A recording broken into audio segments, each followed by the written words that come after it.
अलि भोक पनि लागेको छ। ब्यागमा हेरौँ के छ खानेकुराको अवस्था। आज मैले खाजा हाल्न अलिकति बिर्से जस्तो लाग्यो।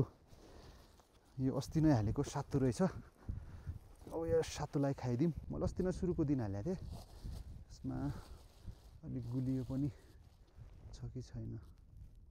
चिनी रहेछ। यसलाई यहाँ अलि देखाइदिन्छु है तपाईँहरूलाई। यसमा के हाल्ने यार, यो त पुरै धुलो धुलो छ त।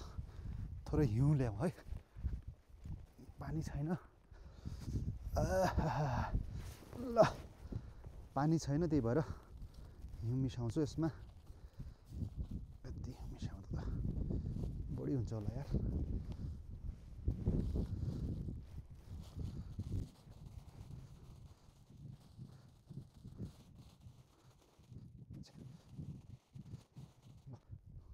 अब यो सातु खायो भने मलाई दिनभरिको लागि पुग्छ होला। पुग्छ, मजाले पुग्छ सातु।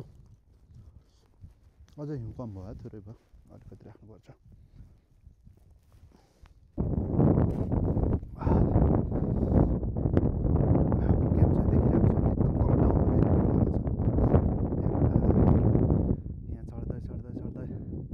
म सबभन्दा माथि होला यार, मभन्दा माथि कोही पनि छैन। अब यहाँदेखि माथि हिउँ गइरहेछ। ल फटाफट खाजा खाएर, यो सातु खाएर अब निस्किहाल्छु। हात चिसो भयो।